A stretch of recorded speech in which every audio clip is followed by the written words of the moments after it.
Terence "Bud" Crawford has done what many thought impossible. He beat Canelo Álvarez under the bright lights of Las Vegas and made it look effortless. From the opening bell to the final scorecards, Crawford controlled the pace, dictated the action, and left no doubt about who rules boxing today. This wasn't just another win.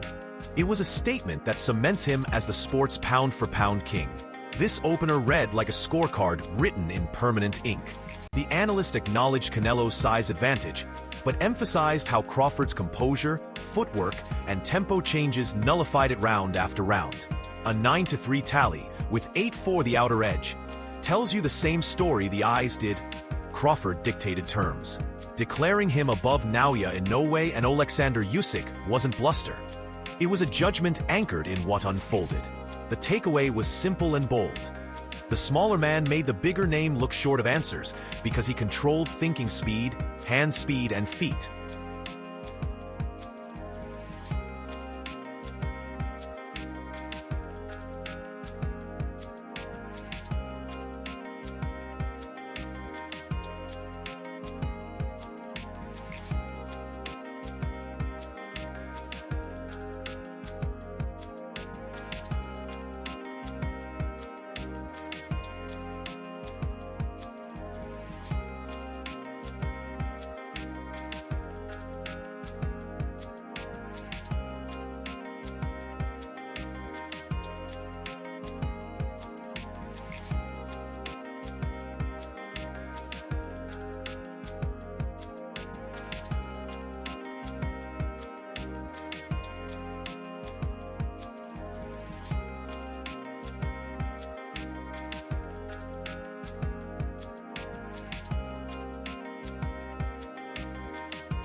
Schooling wasn't used as hyperbole.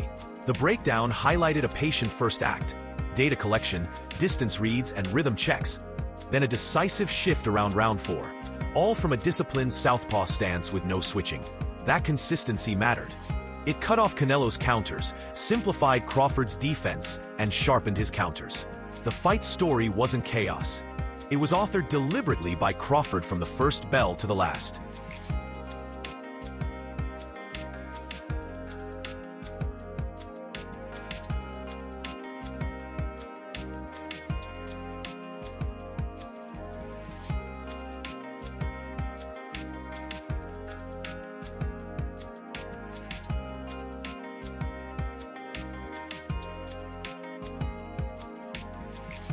This perspective centered on ring IQ and adaptability. Crawford fought moving backward and forward, traded in the pocket when necessary, and turned catch and shoot into a weapon, calling it possibly the best live performance the speaker had ever seen. Underscored how rare it felt in the moment. Context deepened the praise. A multiple division champion moving up again to face the former pound-for-pound #1 on a Mexican holiday weekend in Las Vegas, and looking completely at home.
The emphasis here was on the climb.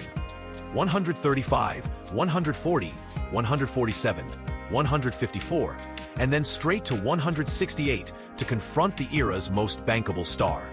On a night built for Canelo, Crawford authored the upset without panic or theatrics. The message was that this wasn't merely a win, it was a re-ranking of the sport. If pound-for-pound lists are living documents, this performance grabbed the pen and wrote Crawford's name at the top.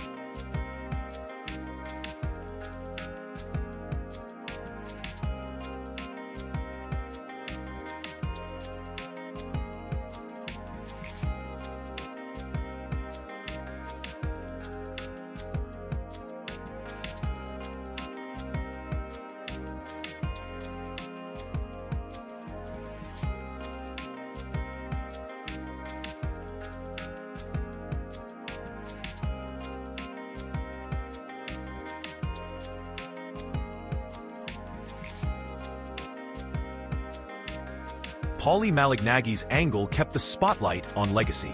Becoming the first three-division undisputed champion of the four-belt era isn't a TV graphic. It's a generational marker.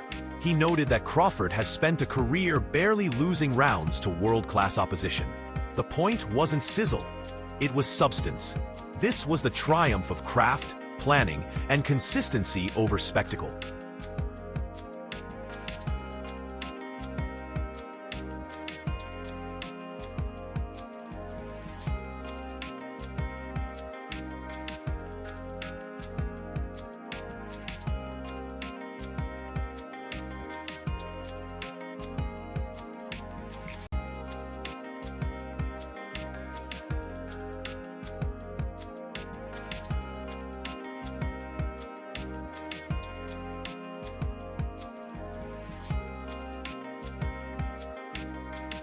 The tactical lens sharpened here.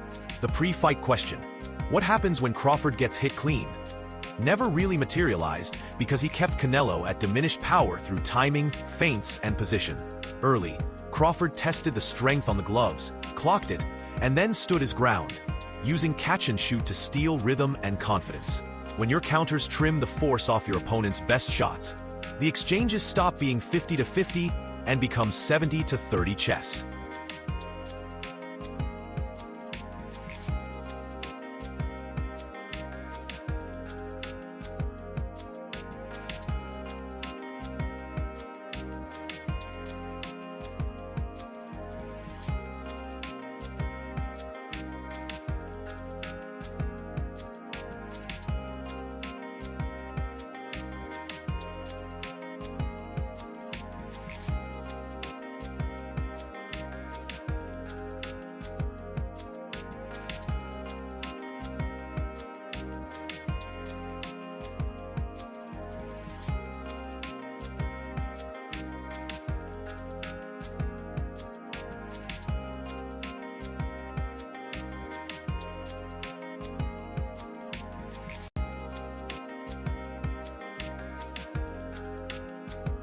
This section illustrated control without recklessness. Crawford didn't load up.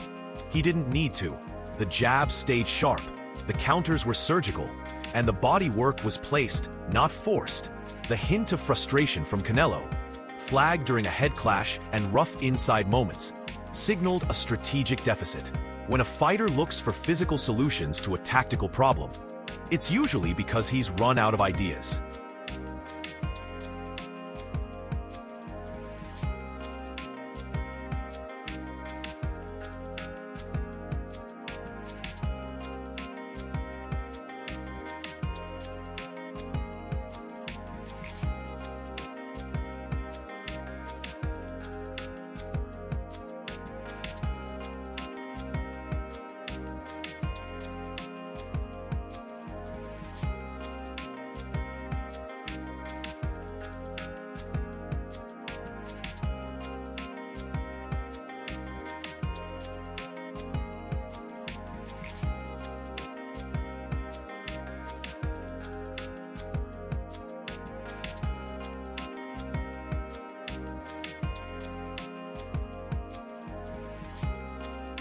The contrast in mentalities was the story.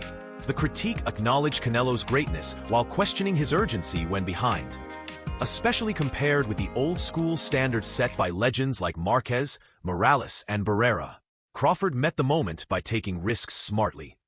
Canelo seemed to accept the trajectory once the rounds slipped away. Greatness isn't just about talent. It's about what you do when the math turns against you.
Big John Fisher called it exactly. A boxing masterclass. Canelo pressed, cut space, and threw. But whenever he thought he had Crawford trapped, Crawford slipped the gap and tagged him on exit. That's the signature of the night Interview 9 described. Defensive escapes that became scoring moments. Fisher's follow-up recognized the reality with respect. Two champions, but a clear gulf in class on this night. Johnny then nailed the psychology. Crawford stamped the first 20 to 30 seconds of each round, framed the judge's view early, and forced Canelo to chase the rest of the way. The late fight image, Canelo's body language fading while arena chants shifted from Canelo to Crawford, wasn't narrative frosting. It was evidence that the control Fisher described had seeped into the building itself.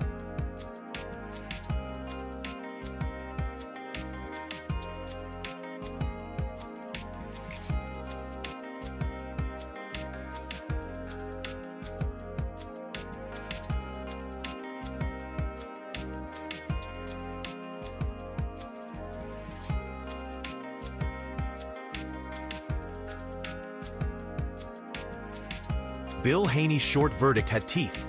Easier than Errol Spence, easy money, and full credit to Team Crawford. The brevity made it blunt. It recognized the preparation behind the poise and the way the fight looked from a cornerman's eye. Decisions made early, trap set, execution clean. His final line, he deserves his place for sure, landed like a stamp of admission into the sport's rarest circle.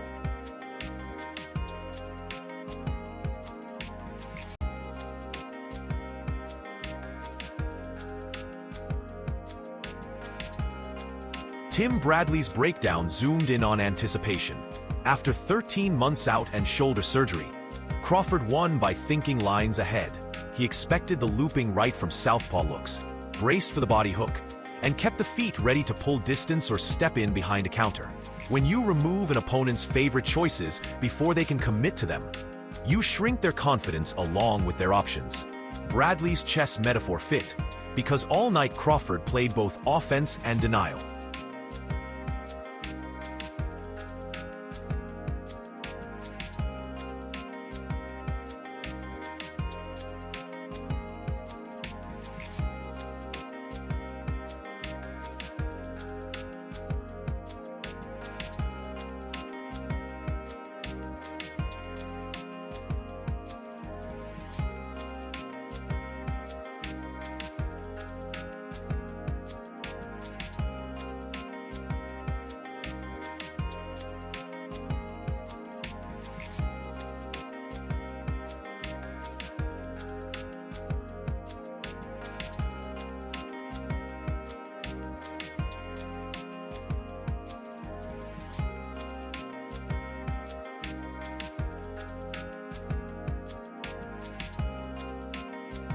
Teddy Atlas spotlighted the unmeasurables, vision and focus. Crawford seems to read the ring in higher resolution, catching tells in shoulders and hips, not just gloves. When Atlas compared him to stepping from black and white into 3D, he wasn't being cute. He was trying to explain why Crawford looks early to punches others don't see until late. That sensory edge turns split seconds into separation on the scorecards.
Crawford's own words reframed the narrative.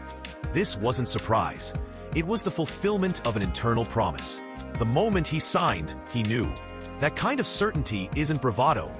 It's the residue of years spent building a style for precisely this kind of opponent. The lesson is simple. Belief is earned. And when it is, nights like this feel inevitable to the person who did the work.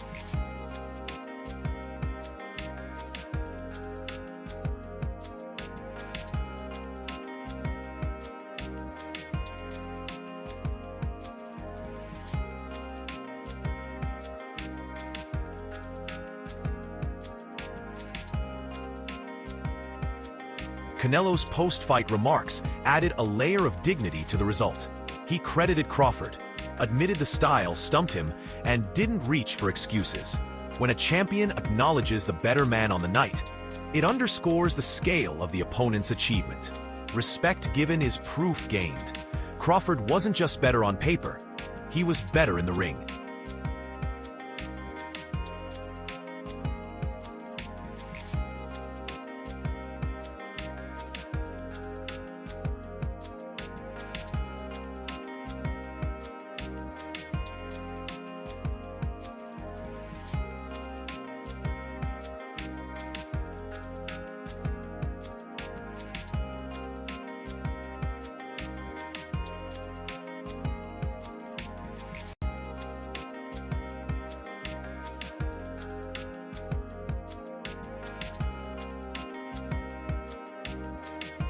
Even in defeat, Canelo sounded like a champion.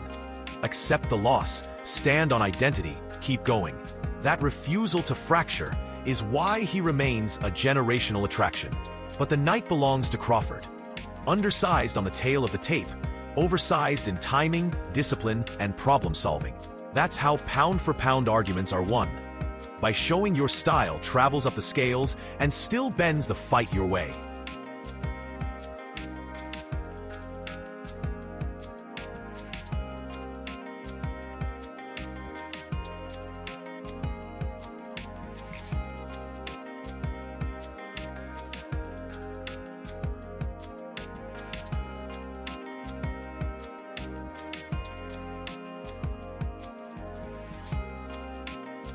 Closing.